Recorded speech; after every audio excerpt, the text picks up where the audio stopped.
From CGTN headquarters in Beijing, this is The Hub with Wang Guan. Hello and welcome to The Hub. I'm Wang Guan in Beijing. The annual Central Economic Work Conference has just concluded. That is a very important meeting concerning China's economy, setting the tone for China's economy going forward. It's a challenging year for China's economy, to put it mildly, with the country's GDP slowing down in the third quarter to just 4.9%. And elsewhere in the world, the COVID variant is ravaging parts of the world. Supply chain disruptions is happening, emerging with as a major problem around the world. How should China and the world at this point find a way forward and help the global economy recover? To discuss all of this, I'm very pleased to be joined today from Beijing by Joerg Wuttke, President of the European Union Chamber of Commerce in China. Mr. Wuttke, welcome to the Hub on CGTN. My first question is about China-EU trade. During a senior meeting between Chinese and the European Union officials, China's Commerce Ministry senior official said from the quarter 1 to quarter 3, China-EU trade actually achieved 600 billion. That is a significant increase year on year. What do you think accounted for that increase? Well, frankly, it's a very lopsided increase. China just produces everything the world needs in a lockdown, be it medical equipment, be it electronics. If you look into the data set, you see that actually month by month, China's export into the European Union is growing between 35 and 40%, whereas the imports from Europe into China actually are either 1% plus or 1% minus. So there is definitely a huge increase, but it's all due to the fact that Chinese exporters are incredibly successful, and that shows that the European Union remains the market number one for China. Yeah, right, because China, replaced other countries as EU's largest trading partner in 2020. But you're talking about really a very important issue, concerning European exporters. That is the trade deficit for you guys, right? What do you think explains the deficit? Why? Well, the deficit in itself is not bad. The US can live with the deficit since decades very comfortably. It all boils down to, is it because of different market sizes, different market demand patterns, or is it because of market access issues? Now, of course, Europe is very open for Chinese products, hence this kind of incredible success story in goods. But at the same time, China remains more closed. But, bottom line is Europeans like Chinese products, and that's not a bad thing. And then what do you make of China's pledges of opening its markets? And for example, we do see some opening happening in the financial services sector and agriculture sector, for example. Do you see that and policy manifestation statements like that potentially impacting trade between the EU and China going forward?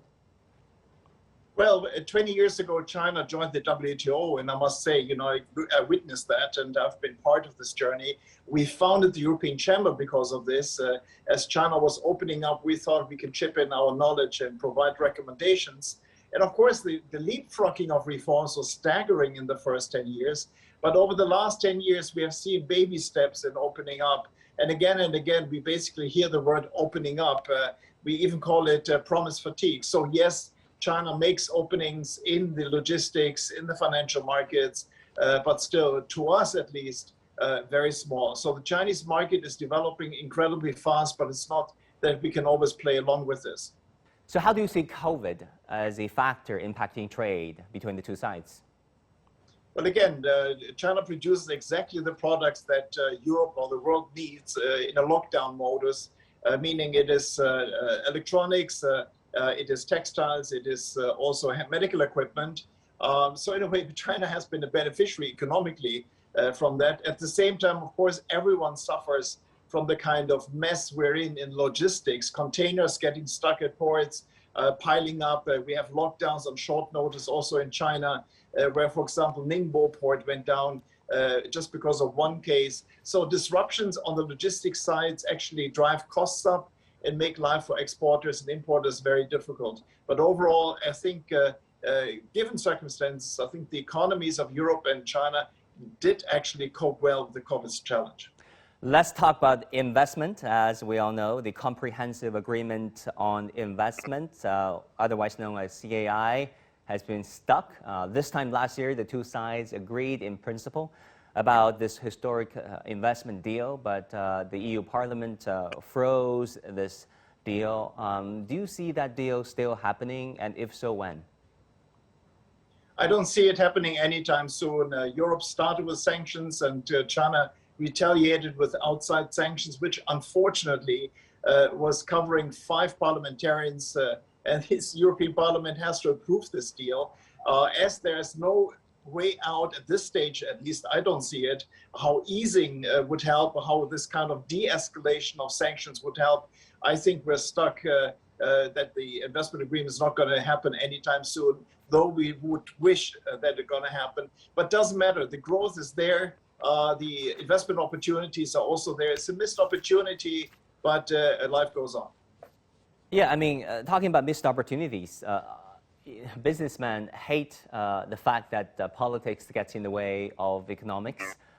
People hate, for example, geopolitical rivalry, major power politics, but let's face it, it is happening. The CAI is frozen for, largely a political reason. But in principle, how do you see this deal, the CAI, potentially helping and contributing to, increased investment of the two sides? Well, it was a small step. If you read the CAI, actually after 7 years of negotiations, it was a very thin soup, but it was a nutritious soup nonetheless. And we had more openings in the car industry, we had more openings in the healthcare sector, we had a dispute settlement mechanism. All of a sudden, it was good for Chinese investors in Europe, very important in order not to run into political headwinds. So all in all, it was not bad. And, business likes to get things done. We like to not have the uncertainty of a looming trade agreement somewhere. We wanted to have facts. Unfortunately, we had the facts, and 12 weeks later, they are in the freezer. But again, we are dusting ourselves off and keep going. We have to just see that with our recommendations in the European Chamber, we are also actively trying to contribute to reform efforts in the Chinese government. And I was lucky and privileged enough in order to MOFCOM Minister Wang in October to outline this. So there is a good dialogue going on between business and the Chinese government on where actually we can do things without waiting too long for the investment agreement. Mr. Wuttke, talking about a two-way street, many European companies are doing exceedingly well, and many point out the fact that Mercedes-Benz, a German car company, for example, have co-production here in China, and they're selling very well in the Chinese market.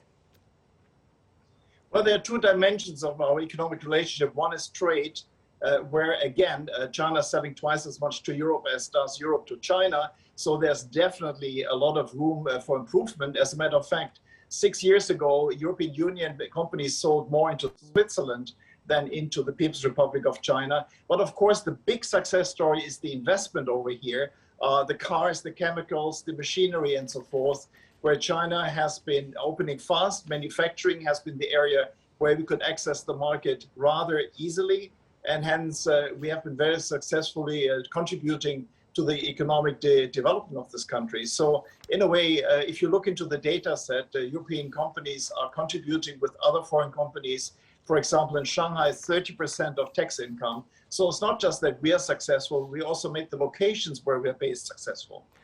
But don't you think, in a way, that says a lot about the size of the Chinese market and also, the capability of Chinese manufacturers? Because last time I checked with some of my business friends, like you pointed out, they have their cargo trains piling up in their tens of thousands at the border with Kyrgyzstan, at the Xinjiang-Kazakh border.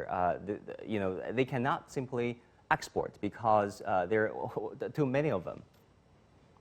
Well, the train export indeed gets stuck. It's difficult, but you have to put it in perspective. Every train has about 50 containers. There are 7,000 trains going per year into Europe, mostly full, coming back virtually half empty. And 35,000 containers you can put on 2 ships from Costco. So it's all relative. I mean, the real problem for us is the problems we have in Chinese and European harbors, where also the containers are piling up, but that's far more significant. The train, as a matter of fact, is just 0.something% of our trade engagement. Okay, President Wuttke, let me ask you this. We do a lot of shows on international politics, so I'm really tempted to ask you this question. The EU designated China as three things: a cooperative partner in some fields, a competitor in technology and other fields, a systemic rival. You know, when I asked Nicolas Chapuis, he said the rival is not such a bad word in Chinese. It should not be 敌人. It should be something less severe, less alarming. Do you agree? I mean, it looks like the EU have very conflicting feelings about what China is to them. Well, it's not really conflicting if you just outline as it is. You know, I mean, we are definitely partners, good partners. We are competitors, particularly not only in our respective markets, but also in third country markets. And rivalry is systemic, is just where we come from. We have a totally different political system than China. And every decent communist knows that a dialectical struggle is in the cards. Systemic rivalry should not be unknown in China itself. So it's just a matter of fact. It's just how we deal with this, how fair and square we actually overcome this and not hurt each other. That's more important. Fact is, I think the three areas are not only reflecting Europeans' attitude towards China, but also could be viewed as China's attitude on Europe. I mean, talking about the EU is not a monolithic whole, right? It consists of so many countries across the ideological, political, economic, and developmental spectrum. Personally, I mean, you've been living in China for so many years, and as a European, how do you see the EU's relations with China going forward? Do you think it will be as one that is defined by rivalry, as many would predict, between the China and the US? When it comes to China and the EU? Well, I came to this country 40 years ago for the first time, by the way, by train. And I must say I've witnessed the economic miracle in not only domestic development, also with the cooperation between Europe and China, not just in trade, in art, in many other areas. And it has always been an up and better and deeper. I'm a bit dismayed about the recent developments of more confrontations and sanctions and threats, which I think is really disheartening. As you pointed out before, business doesn't like it. We don't want to be politicized. So if you ask me where we're heading, I hope that actually we reach a status of status quo, that we have a situation where actually things don't get worse. We stop having sanctions imposed on each other. I hope, for example, we experience the Olympics as a wonderful sports event and not a political battlefield. And then we have to see small steps where we can agree upon. Climate change, for example, is one thing where we definitely have to work together. Biodiversity, there's enough stuff out there where we don't have to have confrontations. How do you look at Washington's boycott of 2022 Beijing Olympics? Well, frankly, I think it's a pretty empty gesture. Nobody invited them. They are not coming here. 3 weeks of quarantine. You know, it's easy to boycott something which you didn't want to attend in the first place. And then finally, what do you see as the biggest growth sectors between China and the EU going forward? Well, I guess it's really in climate change related issues. It's technologies, it's software, it's artificial intelligence in order to actually help us to achieve carbon neutrality in China 2060 earlier in Europe. European companies are well placed in order to showcase how they can reach carbon neutrality. That's actually really an area where I think we can cooperate quite well. And then frankly, China is the fastest aging society in the world due to the one-child policy. So I guess there's a lot of potential in rehabilitation, in medicine, in healthcare, and so on and so on. No, I mean, the area where we can cooperate is vast and we benefit, but you know, there's always this interference from politics.